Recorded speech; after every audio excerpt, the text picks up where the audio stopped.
مرحبا أهل الكمال مرحبا أهل النوادي.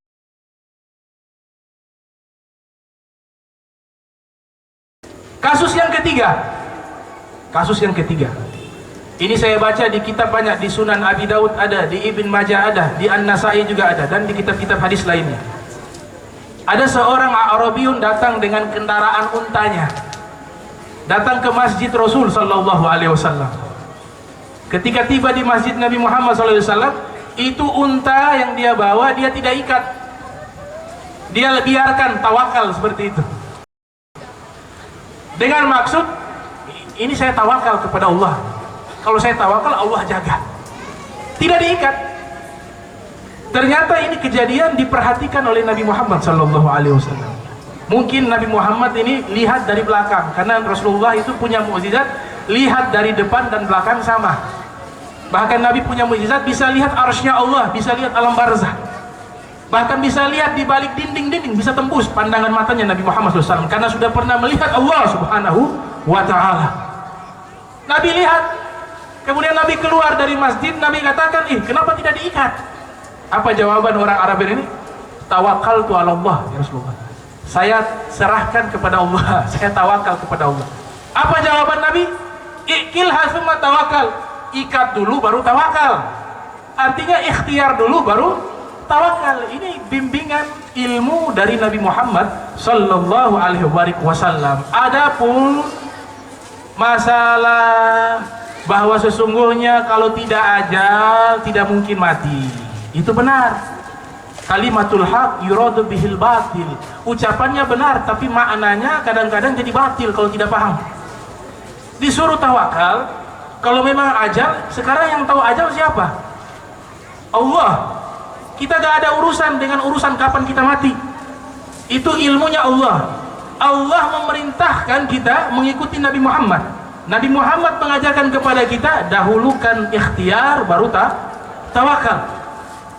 Maka oleh sebab itu, dalam hati orang-orang yang beriman kepada Allah Ta'ala, ini yang membedakan kita dengan orang lain, membedakan orang beriman dengan orang lain. Kalau orang lain, dia takutnya tertuju kepada makhluk, takut kepada penyakitnya, takut kepada virusnya. Tapi kalau kita alihkan rasa takut bukan kepada makhluk, tapi kepada Allah Subhanahu wa Ta'ala. Karena Allah yang berkuasa. Kalau sudah rasa takut kepada Allah berbeda dengan rasa takut kepada makhluk. Kalau rasa takut kepada makhluk, kita makin menjauh. Saya takut kepada seseorang, pasti saya menghindari orang tersebut. Tapi kalau rasa takut kepada Allah berbeda. Makin takut kepada Allah, makin cinta kepada Allah, makin mendekat kepada Allah. Dengan apa? Dengan takut melakukan dosa, takut meninggalkan kewajibannya kepada Allah, takut meninggal su'ul khotimah. Ini takut yang lebih besar manfaatnya daripada takut kepada makhluk. Sehingga kita hidup sudah ikhtiar, tidak perlu takut dengan virus. Cukup ikhtiar, hati takut kepada Allah. Cara menerjemahkan takut kepada Allah, perbanyak perbuatan baik, perbanyak ketaatan, perbanyak menangis atas dosa, perbanyak untuk mempersiapkan diri dengan amal soleh sebelum kita berjumpa dengan Allah Subhanahu wa Ta'ala. Karena sehebat-hebatnya penyakit, kita mati selesai. Tapi dengan membawa kematian dosa, ini juga penyakit. Dosa itu penyakit lebih berbahaya daripada virus corona.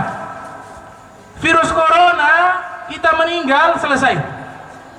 Tapi penyakit dosa meninggal masuk neraka. Virus corona terkena, sudah ikhtiar terkena, dia sabar, meninggal, la syakwa fiha, dapat syahadah, dapat syahid, berarti masuk surga. Penyakit maksiat meninggal masuk neraka. Jadi penyakit ini lebih berbahaya daripada penyakit lainnya. Oleh sebab itu rasa takut kepada Allah Subhanahu wa Ta'ala. Jadi mudah-mudahan bisa dipahami dari masalah konsep tadi tawakal. Jadi tawakal bukan awal tapi ikhtiar, summa doa, summa tawakal. Ikhtiar, kemudian doa, kemudian tawakal. Gitu. Nabi Ibrahim dilempar ke dalam api. Api sifatnya apa? Panas, membakar. hukum dasarnya api panas. Ini yang harus kita hindari. Api itu panas, jangan mendekati api. Tapi Allah ingin menunjukkan juga, api panas bukan karena api. Api panas bukan karena kekuatan api. Buktinya apa? Nabi Ibrahim dilempar masuk ke dalam api dirubah sifat, yang tadinya panas menjadi dingin. Ya nar kuni barda wa salama ala Ibrahim. Wahai api, jadilah engkau dingin dan selamat. Kenapa Allah rubah sifatnya kontradiktif? Sifat panas dirubah sifatnya kontradiktif menjadi dingin. Allah ingin menunjukkan bahwa kekuatan membakar bukan dari api tapi dari Allah. Maka takutlah kepada Allah. Sifat pisau memotong tajam. Nabi Ismail disebutkan dalam kitab Ruhul Ma'ani, ketika Nabi Ibrahim mau menyembelih Nabi Ismail, itu pisau tidak bisa memotong daripada lehernya Nabi Ismail. Nggak bisa. Allah ingin menunjukkan bahwa pisau tajam bisa memotong, hakikatnya bukan dari kekuatan pisau, karena pisau benda, pisau makhluk, masya Allah makhluk. Apa-apa yang selain Allah namanya makhluk. Maka Allah membuat pisau tidak bisa memotong, karena yang bisa memotong itu dengan izinnya Allah. Tapi hukum dasarnya yang harus kita ikhtiar, hati-hati dengan pisau, karena pisau memang Allah berikan kekuatan hukum dengan izin Allah memotong. Hati-hati dengan api panas membakar, karena dengan izin Allah, Allah memberikan kekuatan api membakar. Hati-hati dengan virus corona, karena dengan hukumnya Allah virus corona bisa mematikan,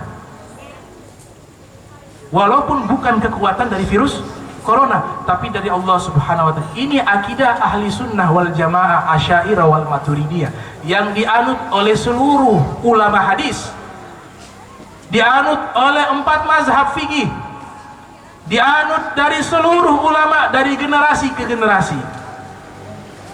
Asy'ariyah sama Maturidiyah. Kalau yang fatalisme namanya Jabariyah. Jabariyah yang sudah serahkan sepenuhnya tanpa ikhtiar, namanya Jabariyah, menyimpang. Ini pernyataan para ahli ilmu teologi. Ada namanya Qadiriyah. Qadiriyah adalah semua ini terjadi bukan karena Allah tapi karena makhluk. Itu juga menyimpang. Tapi Asy'ariyah, Maturidiyah memadukan dua hal tersebut. Dan ini perkara di tengah-tengah, khairul umur awsatuha. Sebaik-baiknya perkara adalah di pertengahan. Nah, kemudian saya lanjutkan membahas daripada peristiwa Al-Isra wal Mi'raj.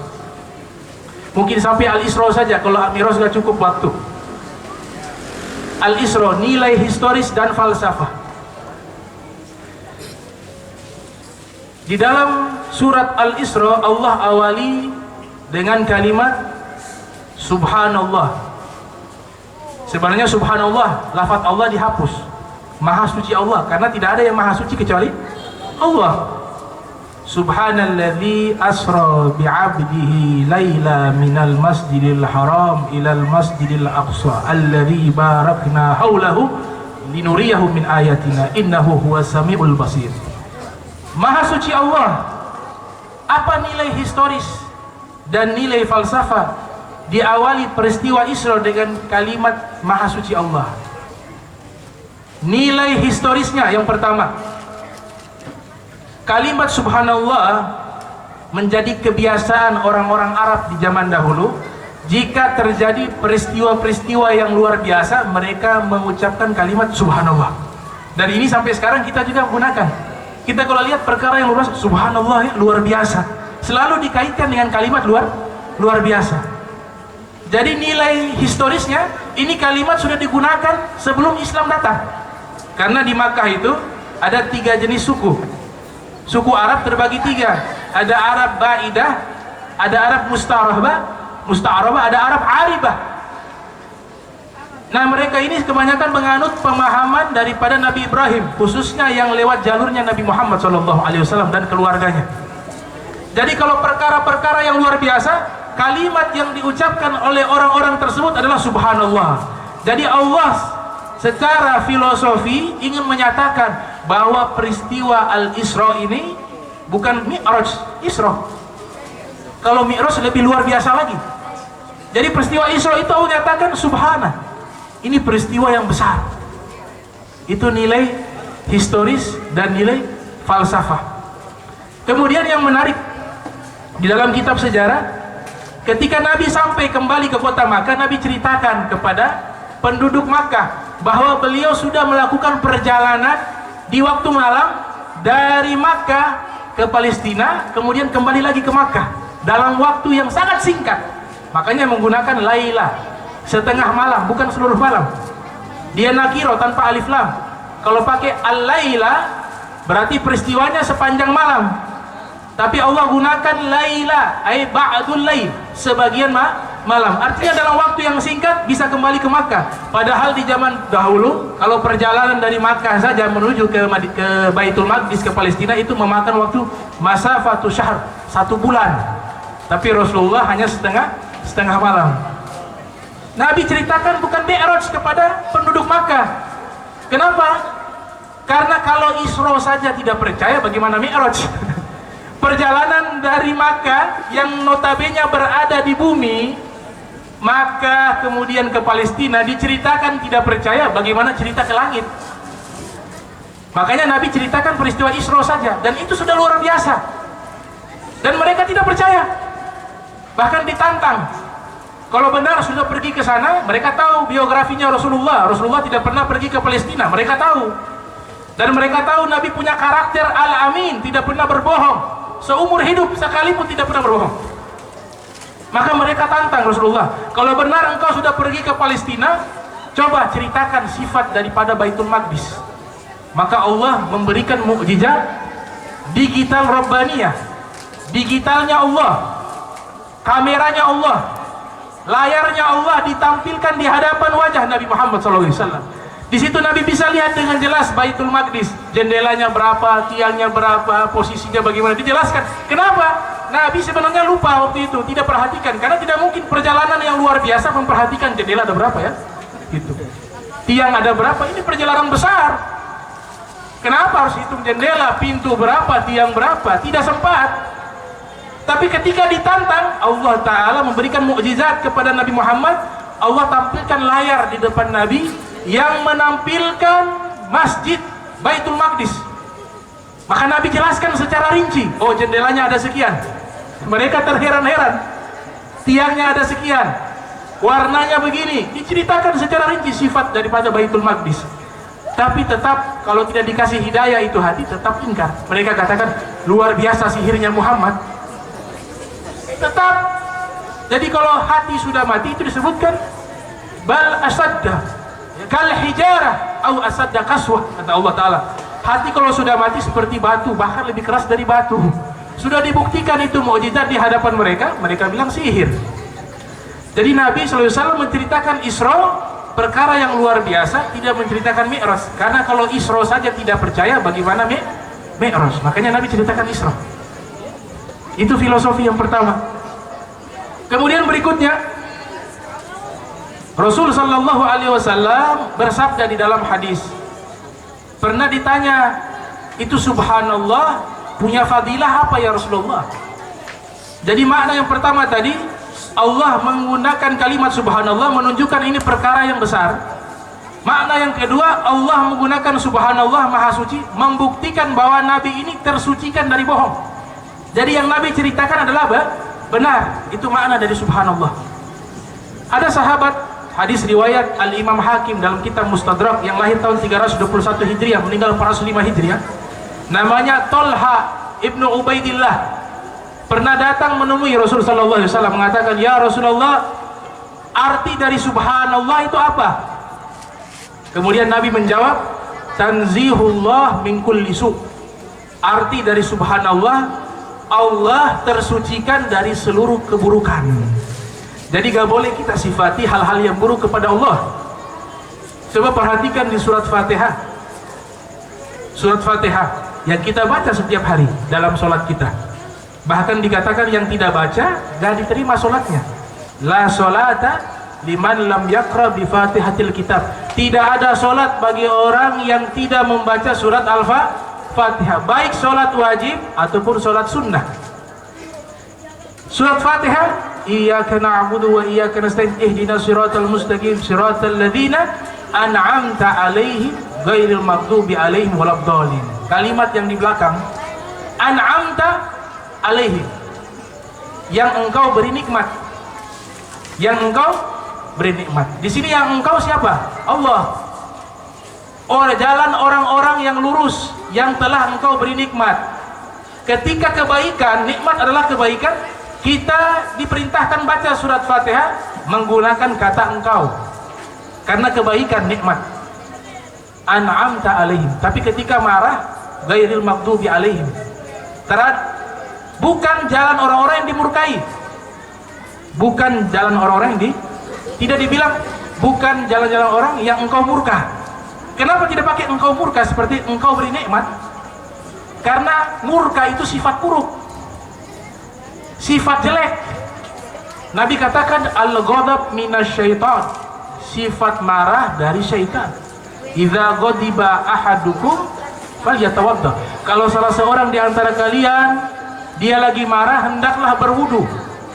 Maka sifat marah ini dari syaitan tidak boleh dinisbatkan kepada Allah. Maka di surat Fatihah tidak menggunakan kata jalan, bukan jalan orang-orang yang engkau murka. Kalau engkau murka, aghdabta, tapi ghairil maghdub, laisa syarr yunsabu ilaihi walakin khair yunsabu ilaihi. Gak boleh keburukan dinisbatkan kepada Allah, tapi kebaikan seluruhnya dinisbatkan kepada Allah Subhanahu wa ta'ala. Itu makna subhanallah, tanzihullah min kulli su'. Fadilah kalimat ini ada hadis riwayat Imam Bukhari. Jadi Imam Bukhari punya kitab hadis yang paling nomor 1, hadis innamal a'malu binniyat. Itu hadis nomor 1 di Sahih Bukhari. Hadis yang paling terakhir tentang tasbih, kalimatani khafifatani 'alal lisani thaqilatani fil mizani habibatani ila rahmani subhanallah wa bihamdihi subhanallahil azim. Ini hadis paling terakhir di Sahih Bukhari. Dua kata yang ringan di lidah tapi berat di timbangan amal di hari kiamat, dan dicintai oleh Allah yang Maha Penyayang. Dua kalimat tersebut adalah subhanallah wa bihamdihi subhanallahil azim. Ulama terdahulu mengarang kitab pakai istikharah, mengarang buku pakai munajat, mengarang buku pakai mimpi Nabi Muhammad SAW, mengarang buku pakai wudhu, mengarang buku pakai air mata. Susunannya itu bukan sembarangan, ikhwanul muslimin. Kenapa hadis Sahih Bukhari diawali dengan bab bad'i wahyi ila Rasulillah? Bab awal dari Sahih Bukhari adalah bab permulaan wahyu kepada Rasulullah. Itu bab awal Sahih Bukhari. Kenapa Imam Bukhari meletakkan kajian pertama tentang wahyu? Artinya Imam Bukhari ingin memberitahukan kepada kita bahwa hadis ini juga seluruhnya yang beliau kumpulkan adalah wahyu dari Allah. Makanya bab awal bab wahyu. Karena wa ma yantiku anil hawa in huwa illa wahyu yuha. Nabi berbicara itu wahyu dari Allah Subhanahu wa ta'ala. Maka beliau letakkan bab wahyu pertama. Artinya ketika baca Sahih Bukhari, yakin ini hadis juga wahyu dari Allah Subhanahu wa ta'ala. Inna nahnu nazzalna dzikra wa inna lahu lahafizun. Kami yang menurunkan az-zikr. Ulama tafsir mengatakan az-zikr maknanya dua, Al-Quran dan sunnah Nabi Muhammad SAW. Kalimatnya diturunkan, berarti Al-Quran diturunkan dari Allah, kemudian hadis juga diturunkan dari Allah kepada Nabi Muhammad, tapi diterjemahkan dengan lisannya Nabi Muhammad sallallahu alaihi wasallam. Kemudian setelah bab ini, bab wahyu, hadis pertama di kitab Sahih Bukhari di bab wahyu adalah hadis niat, hadis yang populer. Innamal a'malu binniyat wa innamal a'malu likulli imri'in ma nawa faman kanat hijratuhu ila Allahi wa rasulihi fa hijratuhu ila Allahi wa rasulihi wa man kana hijratuhu lid-dunya aw imra'atin yunkihuha fa hijratuhu ila ma hajara ilaihi. Kenapa kitab Sahih Bukhari diawali dengan niat? Artinya ada seorang ulama di India namanya As-Said Abu Hasan An-Nadwi. Dalam kitabnya namanya An-Nasaih atau Jihad wan Nasaih lisyubabil muslimin, nama kitabnya.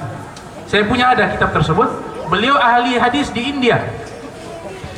Itu beliau mengatakan kenapa Imam Bukhari meletakkan hadis niat di bab awal dari kitab Sahih Bukhari. Yang pertama, Imam Bukhari ingin memberitahukan kepada kita dan seluruh kaum muslimin, kalau melakukan amal kebaikan apapun itu, selama dikatakan amal soleh, hendaklah dia lakukan niatnya karena Allah. Semuanya karena Allah. Karena ini yang menentukan diterima atau tertolaknya amal. Sholat amal soleh, tapi niatnya pamer kepada orang, ria kepada orang, sholatnya bukan dapat pahala, dapat dosa. Maka Imam Bukhari meletakkan hadis niat pertama agar memperingati diri beliau bahwa beliau mengarang ini hendaklah memperbaiki tashihun niat, memperbaiki niatnya, bahwa mengarang dan mengumpulkan hadis Nabi itu semata-mata karena Allah, bukan karena sanjungan, pujian, atau untuk mencari kekayaan duniawi. Oleh sebab itu ketika niatnya ikhlas terbukti. Sampai sekarang 1000 tahun lebih kitab Sahih Bukhari sampai sekarang masih ada. Ini buah dari keikhlasan. Kemudian makna yang kedua, kenapa diletakkan niat di awal? Hadis tentang niat di awal kitab Sahih Bukhari, agar kita dan seluruh orang-orang yang berdakwah di jalan Allah, hendaklah dia yang sering membawa hadis-hadis Nabi, membawa ayat-ayatnya Allah dalam Al-Quran, dalam hadis Nabi, hendaklah dia niatkan dakwah fi sabilillah. Tidak boleh niatkan selain itu. Kalau niatnya sudah salah, berbahaya. Niatnya dakwah, bawa agama, memperkaya diri. Ngajar kalau dibayar, kalau gak dibayar gak mau ngajar. Diundang, pejabat undang dia mau, dapat amplop banyak. Tetangga yang fakir miskin undang dia tidak mau, padahal tetangga undang duluan. Dia tahu kalau ngajar di sini nggak dapat amplop, nggak dapat uang, tapi kalau diundang sama pejabat dapat uang banyak. Padahal yang undang pertama kali tetangganya yang orang miskin. Kemudian datang undangan pejabat kedua, dia bilang, aduh, mohon maaf saya ada acara. Padahal yang pertama orang miskin yang undang. Kenapa? Orientasinya bukan dakwah, tapi orientasinya fulus. Makanya kalau dakwah, korbankan uang, jangan hanya terima uang. Bagi. Saya bukan menceritakan saya punya amal, tidak. Tapi saya ingin memberikan tarbiyah, pendidikan. Saya punya uang ceramah itu, saya sering kasih ke pesantren-pesantren. Saya sering beli buku, saya kasih kepada orang yang belajar. Ini ada yang belajar kepada saya, beberapa orang. Buku tulis saya kasih. Itu dari uang ceramah. Beli kopi, beli kue, beli makan. Bukan berarti haram menerima, tidak. Penceramah, dai, guru dapat gaji halal. Tapi niatnya salah, orientasinya jadi salah. Maka Imam Bukhari meletakkan niat nomor 2 agar senantiasa niat ini kita perbaharui karena Allah. Kemudian kalau ada uang, bantu saudara, kerabat yang dekat. Ini zaman sekarang ya aneh. Ibu seorang diri bisa menjaga anak 20 orang bisa. Ibu sendiri, anaknya 20. Zaman dulu orang banyak anak. Anaknya 20, anaknya 9, anaknya 8. Ibunya sendiri bisa rawat sampai sekolah, sampai lulus, sampai kerja. Tapi ketika sudah tua ibunya, anak yang 20 orang nggak bisa rawat, berputola satu dengan lainnya. Ingat, kalau orang tua kita perlakukan demikian, nanti kita punya anak, anak kita balas. Kama tadinu tudan. Apa yang kalian lakukan akan dibalas. Ada seorang guru besar di Mesir namanya Syekh Bajuri. Ini Syekh Bajuri, beliau lewat di satu pasar, ada anak muda memukul orang tua sampai berdarah-darah. Murid-murid dari Syekh Bajuri mengatakan, wahai Syekh, ayo kita pele itu orang, kasihan dia dianiaya oleh anak muda. Kata Syekh Bajuri mengatakan, biarkan saja, selesai dia pukul baru kita bantu. Harusnya dibantu ketika lagi dipukul. Ini murid-murid bingung, kenapa ini guru kita yang mengajarkan agama mau nolong orang dilarang. disuruh habis pukul baru ditolong. Ternyata ini pemuda memukul orang tua tersebut sampai berdarah-darah, diseret sampai ke pasar, dari rumah diseret sampai keluar, sampai ke pasar, keluar dari pagar. Selesai dipukul, pemuda ini pergi. Kemudian Syekh Bajuri mengatakan, ayo murid-muridku, ikut saya ingin ajarkan kepada kalian ilmu. Sampai kepada orang tua yang sudah berdarah-darah tersebut, apa yang dikatakan Syekh Bajuri? Wahai bapak yang sudah tua, ayo bangun, dibersihkan darahnya. Kemudian Syekh Bajuri bertanya, engkau ingat dahulu pernahkah engkau memukul ayahmu? Tadi itu siapa? Kata dia, tadi itu anak saya, anak kandung. Kata Syekh Bajuri, anak kandungmu memukulmu? Iya. Yang tadi? Iya, benar. Sekarang engkau ingat, di saat engkau masih muda, seperti usia anakmu, apakah engkau pernah memukul ayahmu? Dia langsung teringat. Dia bilang, iya benar, dulu saya pernah pukul ayah saya. Tapi ketika saya pukul tidak seret sampai di luar, saya hanya tarik di teras rumah, gak sampai keluar pagar. Apa kata Syekh Bajuri?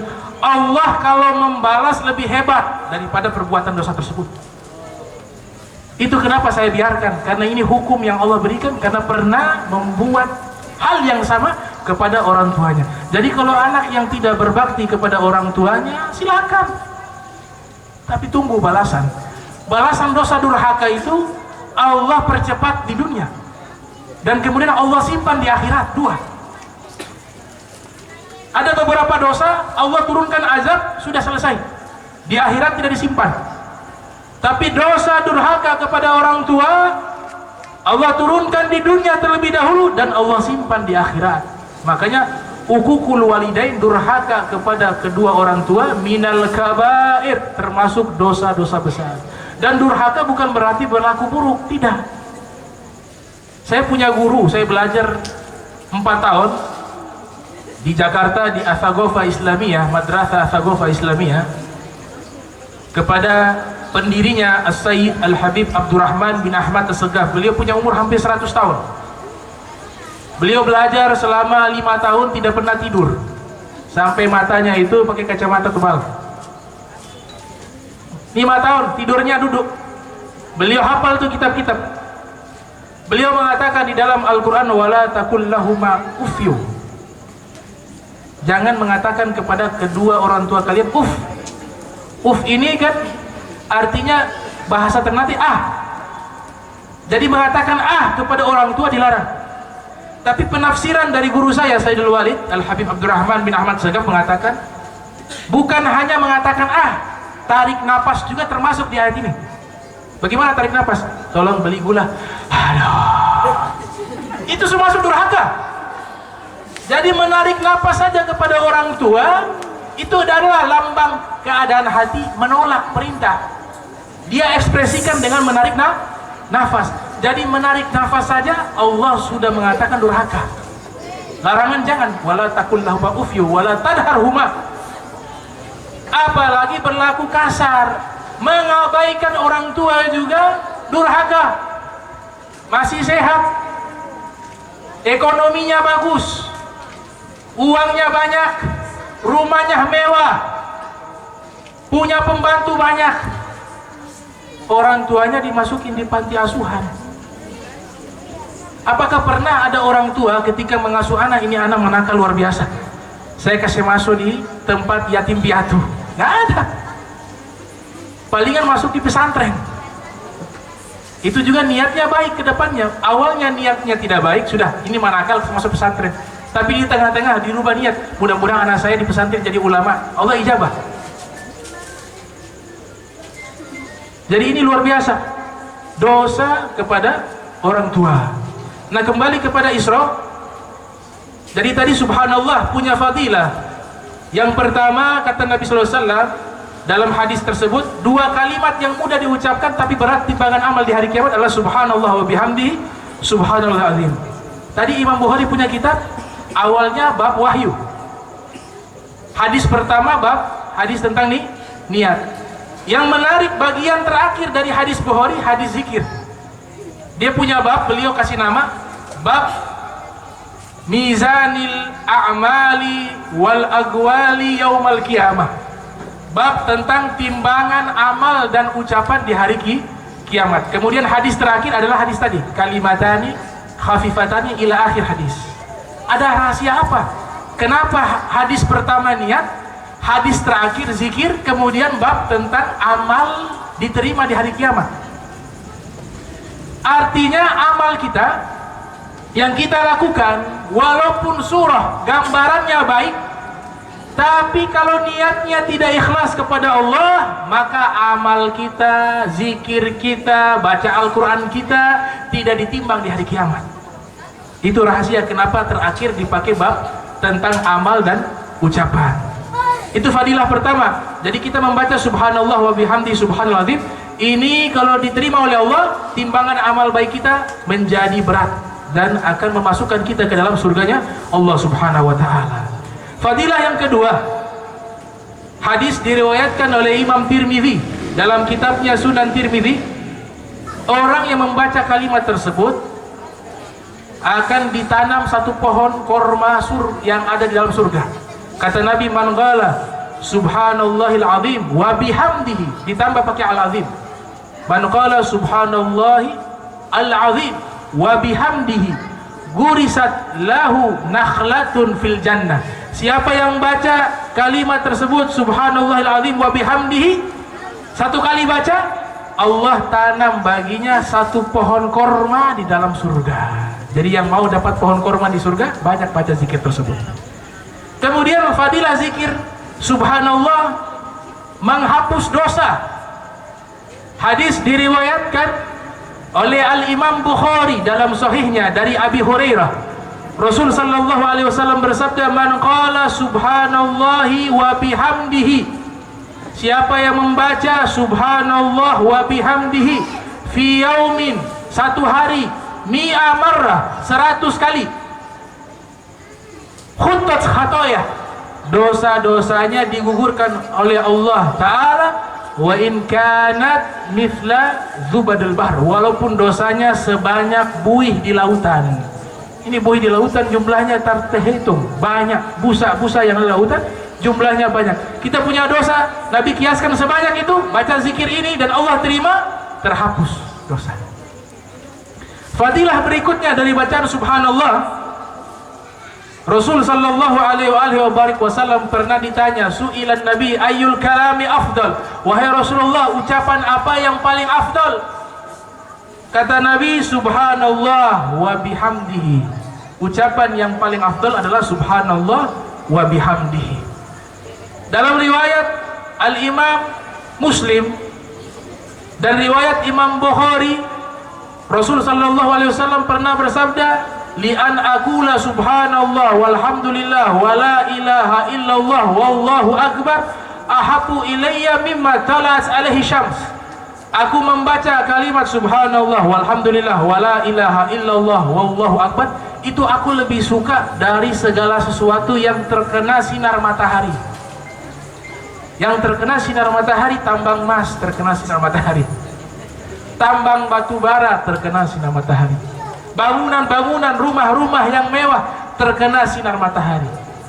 Seluruhnya ini dunia dengan isinya dan perhiasannya, kata Nabi, ini kalimat di hari kiamat saya lebih suka daripada dunia dan sisi dunia, kata Rasulullah SAW.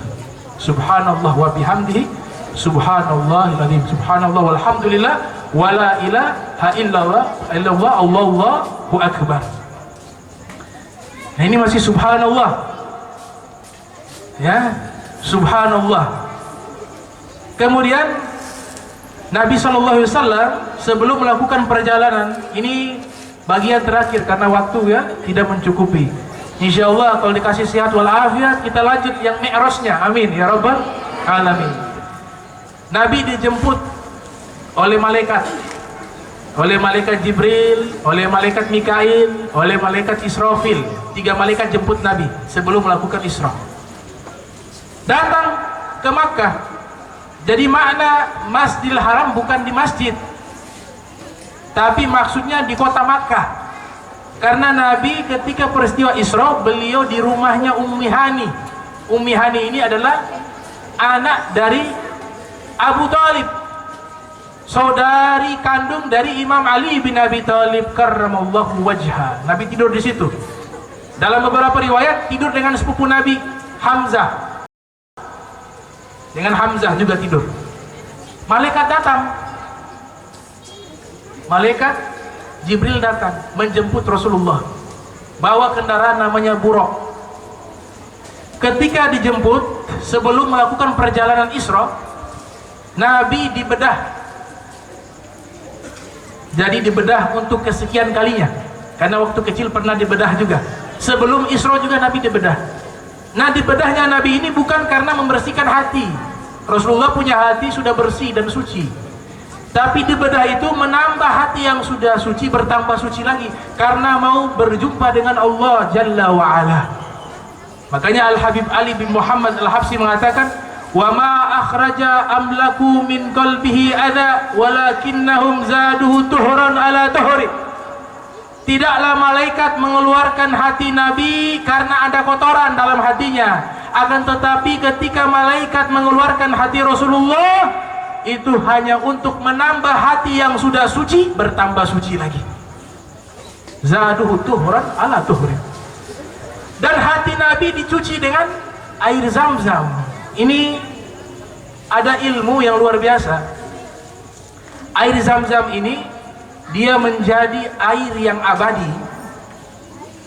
Air Zam-Zam ini sudah ada di masa Siti Hajar, istrinya Nabi Ibrahim. Dipukul dengan sayapnya malaikat Jibril, keluar air. Ketika keluar, Siti Hajar mengatakan Zam, Zam.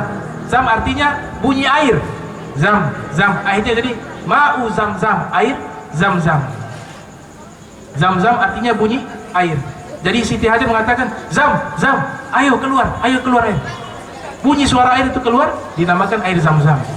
Jadi air Zam-Zam ini menjadi istimewa bukan karena keluar di masa Siti Hajar, bukan. Tapi menjadi istimewa, awalnya sudah istimewa, tapi ini bertambah istimewa. Karena air Zam-Zam dia mencuci hati sucinya Nabi Muhammad SAW. Kemudian dari hati sucinya Nabi, tetesan-tetesannya jatuh ke dalam sumur Zam-Zam, dan itu yang membuat air menjadi berkah. Karena mengenai hati manusia yang paling mulia sealam jagat, yaitu hatinya Nabi Muhammad SAW. Makanya jadi abadi. Ada di Makkah, di Ka'bah, namanya Multazam. Ini tempat mustajab. Doa di situ Allah akan ijabah. Antara Rukun Yamani dengan Hajar Ismail, ada khilafiyah lokasinya, tapi di situ tempatnya. Rukun Yamani persis menghadap di depan Ka'bah, di pintunya. Namanya Multazam. Kenapa tempat itu mustajab doa? Karena itu tempat pernah Nabi menyandarkan punggungnya ke tempat tersebut. Awalnya tempat itu biasa-biasa saja, tapi ketika Nabi Shallallahu Alaihi Wasallam bersandar dengan punggung beliau, Allah jadikan tempat tersebut menjadi tempat mustajabah doa karena bersentuhan dengan punggungnya Nabi Muhammad Shallallahu Alaihi Wasallam. Makanya cerita sejarah ini harus hati-hati. Nabi datang ke Baitul Maqdis bukan Nabi mencari kemuliaan, keberkahan di sana. Bukan. Nabi mampir ke kota Madinah. Nabi mampir ke Madian. Nabi mampir ke Turi Sinai. Nabi mampir ke Baitul Lahmi. Nabi mampir ke Baitul Maqdis. Ini rute perjalanan Isra. Di antara Turi Sinai dengan Madian ada khilafiyah. Tapi urutan yang paling bagus adalah Madian, baru Turi Sinai. Nabi mampir di situ bukan Nabi pergi di tempat berkah, bukan. Memang tempat itu berkah karena Allah mengatakan allazi barakna haulahu, kami berkahi tempat tersebut, itu benar. Tapi sesungguhnya Allah Ta'ala sengaja membuat rute perjalanan di tempat-tempat mulia tersebut agar tempat-tempat mulia tersebut pernah diinjak oleh Nabi Muhammad SAW, sehingga tempat tersebut menjadi berharga dan mulia di mata Allah Subhanahu wa Ta'ala.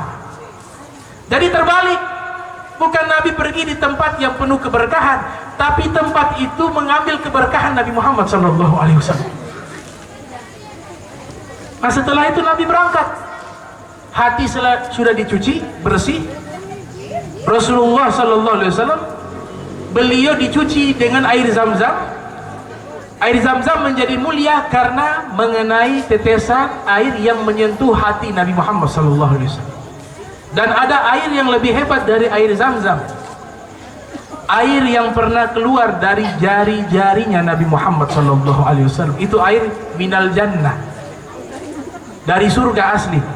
Itu sahabat ribuan orang, air habis, mau pakai minum, pakai wudhu, tidak ada air, hanya ada satu baskom kecil air tersebut.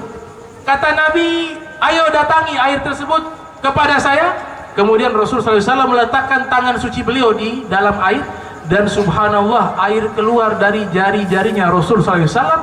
Ribuan sahabat cukup pakai wudhu dan minum dari air yang keluar dari jari Nabi Muhammad SAW. Ini air yang paling terbaik. Makanya dikatakan oleh para ulama, afdalul miyah ma'un qad naba'a min baini asabin nabi muttaba yalihi ma'u zamzama fal kautharu fanilul mithri thumma baqiul anhuri. Sebaik-baiknya air yang ada di alam semesta ini adalah air yang pernah keluar dari jari-jarinya Nabi Muhammad SAW. Kemudian air terbaik nomor 2 air Zam-Zam. Air terbaik nomor 3 Kautsar, telaganya Nabi Muhammad. Air terbaik nomor 4 yaitu sungai Nil yang ada di Mesir. Kemudian sisanya sungai-sungai yang lainnya. Itu ulama susun syairnya tentang air-air yang mulia. Tapi kalau secara pribadi saya, dengan hasil riset, kajian kitab, dan dari guru ke guru, air Kautsar itu lebih mulia daripada air Zam-Zam. Karena air Zam-Zam adalah airnya Nabi Muhammad SAW. Air Kautsar dari Nabi Muhammad untuk Nabi, sedangkan air Zam-Zam untuk Siti Hajar. Pemiliknya mulia, yang paling mulia pemilik airnya adalah Nabi Muhammad SAW. Makanya telaga Kautsar lebih mulia daripada air Zam-Zam, karena pemilik Al-Kautsar adalah Nabi Muhammad Sallallahu Alaihi Wasallam. Dan mau Zam-Zam juga pemilik dari keluarga Nabi Abdul Muttalib, beliau yang menggali setelah sekian tahun tertutup air Zam-Zam. Jadi air Zam-Zam itu airnya Bani Hashim, airnya keluarga Nabi Muhammad Sallallahu Alaihi Wasallam. Terakhir saya tutup, ini kayaknya sudah mengantuk nih. Sampai pagi mau? Iya, yang dengar enak, yang bicara mati. Ada. Ya. Jadi Nabi ketika sudah dibersihkan, disucikan, baru beliau melakukan perjalanan. Yang menarik, beliau pertama kali dibawa oleh malaikat Jibril mampir kemana? Pertama kali dari Makkah. Beliau mampir ke Yathrib, ke Madinah Al-Munawwarah. Jibril suruh turun, inzil sholli. Wahai Rasulullah, silakan turun sholat. Jadi Nabi turun di kota Madinah, Nabi sholat. Tidak tahu dengan caranya Nabi terdahulu mungkin, karena kewajiban sholat belum ada. Tapi cara sholatnya ikut sholat para Nabi terdahulu. Nabi sholat, setelah Nabi sholat 2 rakaat, Nabi tanya ke Jibril, ini tempat apa? Yathrib, dirubah oleh Nabi Madinah. Kata malaikat Jibril, ini tempat hijrahnya engkau ya Rasulullah. Jadi sudah dikasih tahu tempat hijrahnya Nabi Muhammad. Setelah dari Madinah, lanjut perjalanan, mampir ke Madian. Ada apa di Madian? Beliau diperintahkan turun, ya Rasulullah silakan inzil turun, sholli, sholat di sebuah pohon. Ada satu pohon yang dimana Nabi Musa pernah bersandar di pohon tersebut sebelum beliau pergi ke bukit Turi Sinai, berdialog dengan cahayanya Allah Subhanahu wa Ta'ala. Jadi tempat berkah itu ada. Buktinya Rasulullah suruh mampir. Apa harganya pohon? Jangan lihat pohonnya, lihat nilai historis dan falsafahnya. Nilai historisnya, pohon tersebut pernah bersandar seorang nabi Padahal Rasulullah SAW lebih hebat dari Nabi Musa. Tapi tetap Allah mengajarkan mencari keberkahan. Itu pohon berkah, bukan disembah. Datang sholat, Nabi tanya, kenapa sholat di sini wahai Jibril? Ini pohon pernah bersandar Nabi Musa alaihissalam. Tempat berkah. Nabi sholat. Selesai dari tempat tersebut, lanjut lagi perjalanan ke Bukit Turi Sinai yang ada di perbatasan Mesir. Sholat, turun, sholat lagi. Selesai sholat, Jibril mengatakan disinilah tempat Nabi Musa berdialog dengan Allah. Nabi sholat. Lanjut lagi, berangkat ke Baitul Lahmi. Sekarang namanya Bethlehem, padahal bahasa Arabnya Baitul Lahmi. Sampai ke Bethlehem, inzil sholli, silakan turun ya Rasulullah, sholat. Nabi sholat lagi. Selesai sholat, Nabi tanya, ini tempat apa wahai Jibril? Kata malaikat Jibril, ini tempat lahirnya Nabi Isa alaihissalam. Ada hal apa diperintahkan sholat di situ? Tempat lahir. Karena berkah, ada lahir seorang Nabi, Nabi Isa alaihissalam. Perjalanan lagi yang terakhir, baru ke masjid. Di dalam perjalanan tersebut, ini ada kisah panjang. Ketemu dengan Nabi lewat satu kuburan. Ini kuburan mengeluarkan bau kasturi, bau wangi. Kemudian Nabi bertanya, ya Jibril, ini kuburannya siapa nih? Ini wanginya dari mana sumbernya? Kok bau wangi? Kata malaikat Jibril, ini wangi misik kasturi sumbernya dari kuburan ya Rasulullah.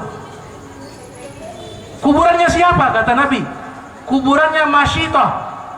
Masyitoh itu ada di zaman Fir'aun. Dia tinggal di istana, tukang sisirnya anak-anaknya Fir'aun, namanya Masyitoh. Kuburannya wangi. Ada apa dengan kuburannya kok bisa wangi? Kata Nabi Muhammad SAW, ini luar biasa magamnya. Dan di kuburan itu bukan hanya beliau sendiri, ada suaminya, ada 2 orang anaknya. Jibril ceritakan, ya Rasulullah, di masa Nabi Musa, ini Masyitoh dia beriman kepada Nabi Musa. Di saat menyisir anak daripada Fir'aun, disisir rambutnya anak Fir'aun, kemudian sisirnya jatuh. Dia tidak sengaja membaca Bismillah, mengucapkan nama Allah. Padahal waktu itu wajib masyarakat yang ada di Mesir mengatakan Tuhan adalah Fir'aun. Ana rabbukumul a'la, kata Fir'aun, saya Tuhan kalian yang tertinggi. Jadi kalau ada orang menyatakan Tuhan selain Fir'aun, dihukum karena berada di wilayah Fir'aun. Sisir terjatuh, dia mengatakan Bismillah atau mengatakan Astagfirullah dari beberapa riwayat. Intinya dia mengucapkan nama Allah. Kemudian anaknya Fir'aun mengatakan, engkau mengucapkan Tuhan selain ayah saya. Bukankah Tuhan itu ayah saya, Fir'aun? Kenapa engkau ucapkan Tuhan selain Fir'aun? Kata Masyitoh, ini Tuhan yang saya ucapkan namanya adalah Tuhan saya dan Tuhan ayahmu.